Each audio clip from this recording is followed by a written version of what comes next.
the whole thing, the whole situation about money comes down to this. It comes down to some type of investment, right? And this is what your daddy ain't teach you. It comes down to some type of investment. I don't care how you look at it. Okay?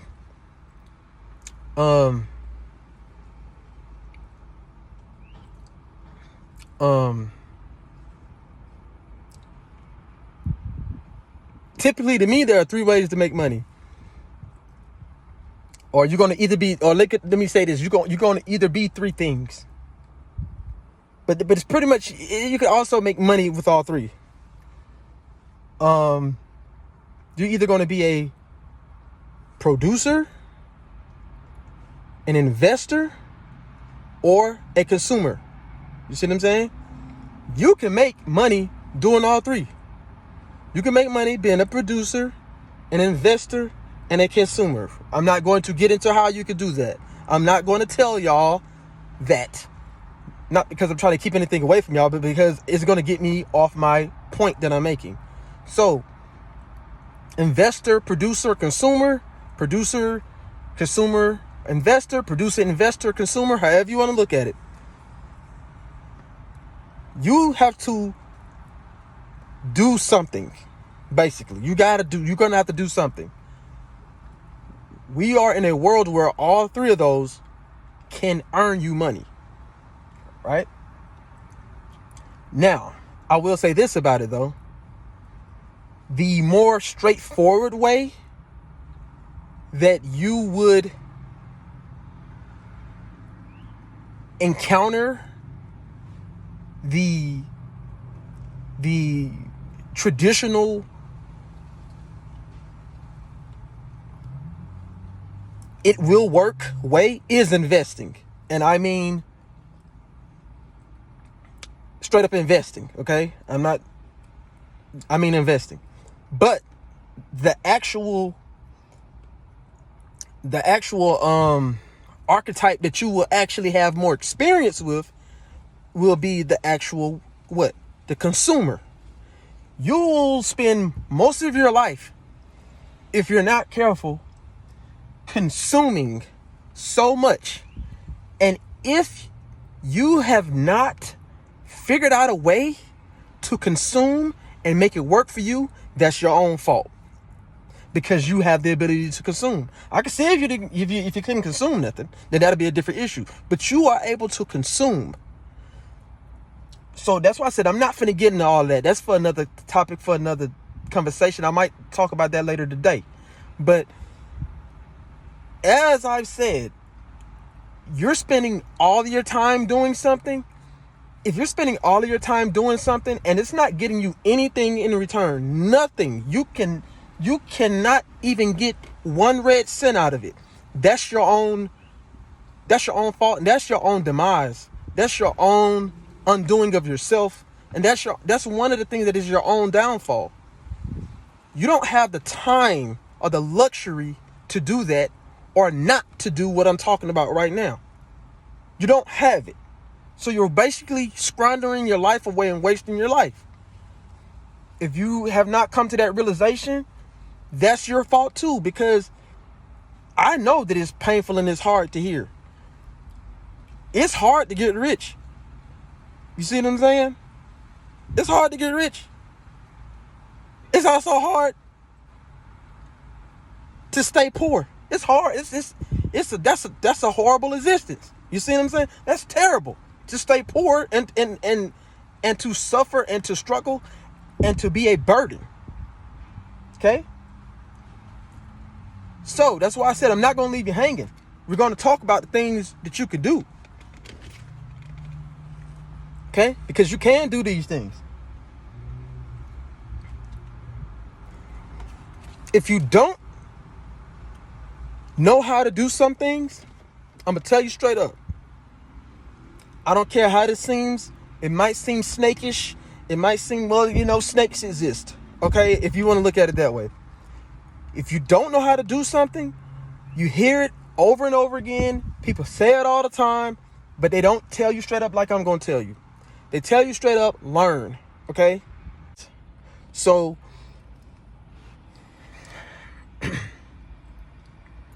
you have to look at things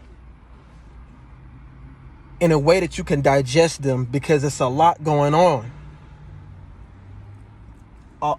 I mean, I'm making a video right now talking to you about different things that you could do to invest, or different things that you can do to produce, or different things you can do to consume. You consume every day. You're spending money every day. There are tons of, there's no shortage of videos, websites, courses, whatever. People telling you, hey, do this, don't do that. I'm not telling you to do either or. I'm just making it clear of what you already been doing and what's already going on. Because you probably haven't taken the time to decipher it and to categorize it so that you can start to attack it. Organize it first, then attack it. A lot of y'all just go and just start attacking things. Organize it first, then maybe start to, you know what I'm saying? Conquer it. Divide and conquer. You see what I'm saying? See? I'm an Aries. I already got that war mentality. Divide it up first. Figure out then conquer it. Learn the difference between strategies and tactics, and, learn how to get things done, So, the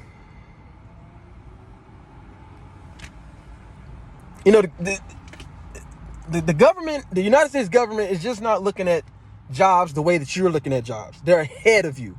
The United States government is ahead of you.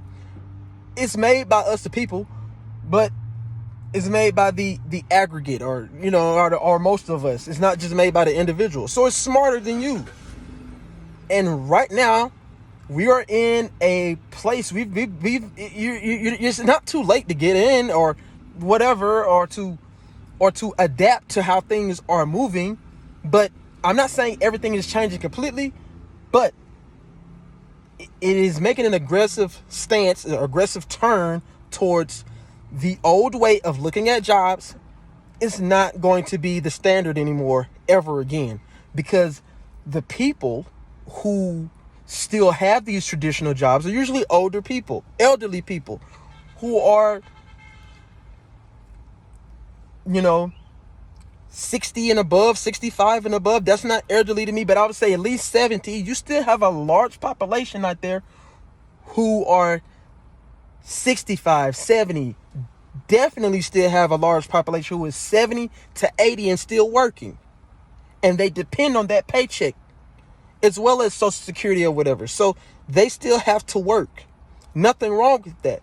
That's that baby boomer population specifically that has been taught that they need to work.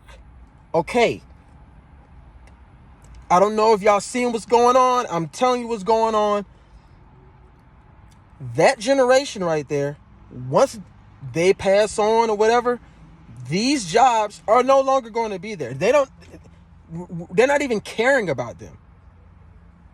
They don't care. And what I mean about the jobs are not going to be there, it's not going to be zero. It just means that there will not be enough jobs for the people who need them at all. I'm talking about, you probably got, out of the people who need those jobs, you probably got maybe 30% of the people who need them working them now. Who really need them, they could probably only serve about 30 to 40%. Hell, when these people who have reached that age, when they get around 65 to 70, and definitely, look, when they pass on or whatever, in the next how many ever years, 10, 20 years or whatever it is going to be, these jobs will not be able to serve the people that are younger people who are coming up now, who will want them and who think they're going to step in. They're not going to be there.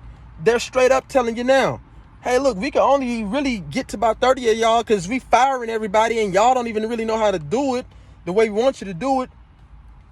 So we're only going to be able to serve about half of that, which is going to be about 15%.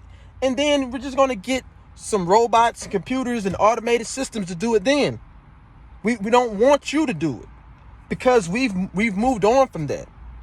You don't even want to do it. The women always complain about how they gotta they're pregnant now. The men are getting the women pregnant. Y'all complaining about how we don't have this universal health care thing to where you can take 2 years off for maternity leave. Now you want the mother to take a year off, like, you know what I'm saying, like one of those European countries like France or something. She want to go to college for free. You're complaining about that. Then you want paternity leave. You know what I'm saying? You know what I'm saying? You know, for the father, it's like now the dad gets to be off because his wife is pregnant. It's like men are complaining about that. You want better insurance, you know, least expensive insurance, insurance for everybody in the family, including the dog. It's like jobs are just like, you know, the jobs that really matter. These corporations, they're like, look, we're just gonna do something else because, you know, y'all don't want to be here and it's expensive to keep y'all here. So, you know, you always got an issue. Always an issue with your kid. You know what I'm saying? Always an issue about you being at work on time. You got to leave early. Hey, look, we've been dealing with this for 100 years. You know what I'm saying? Because as I said, the word employee was not used until about 120 years ago, basically around the like 1900s or something. It wasn't really used that much. You know what I mean? And until then.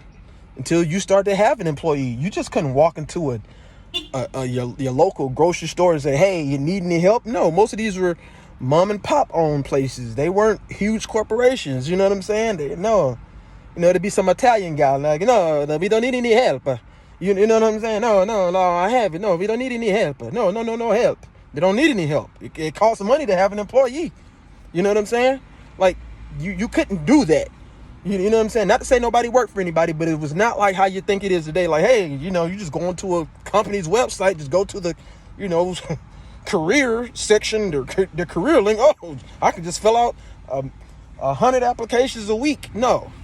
It wasn't.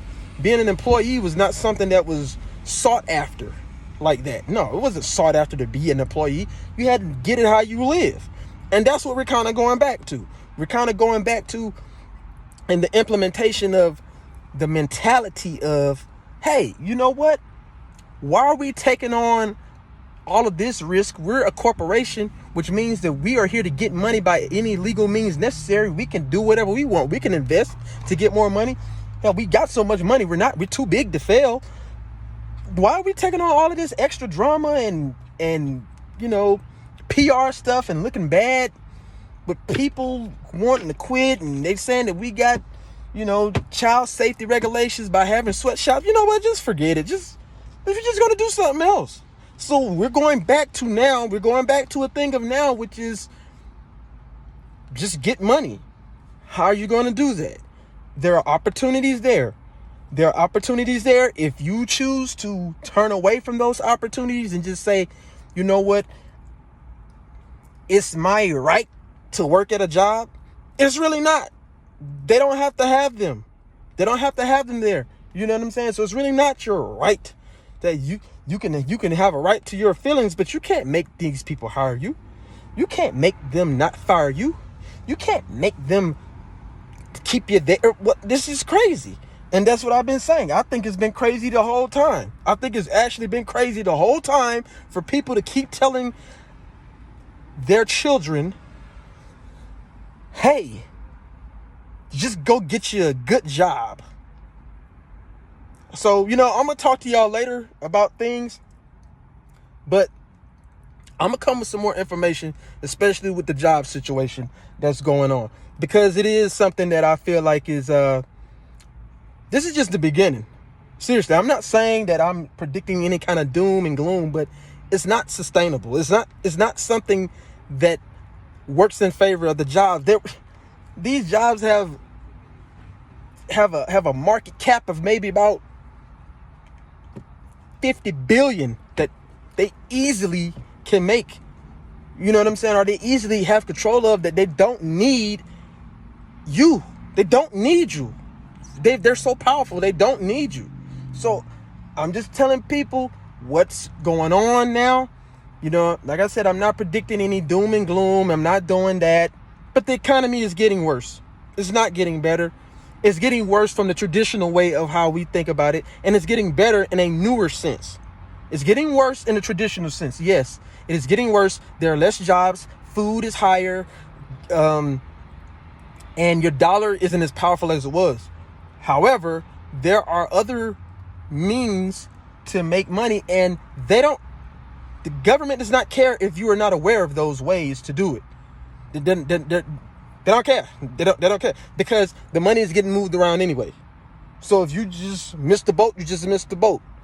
Just like you did with a career in a particular field that you wish you would have chosen. You know what I'm saying? You wish you would have become a nurse, you're a school teacher, or you wish you would have become an engineer, and you're a manager or something. I don't know. It's those type of things. It's like there are opportunities there. So, just to recap, as I said, the economy is getting worse. Go check it out. It's 4.6 in the last numbers. The economy is getting worse from the classical benchmark. But there are some things we could do, and I'm going to come back and I'm going to tell you about some more things we could do, and I'm going to get into it deeper than I have. You know what I'm saying? So, mañana.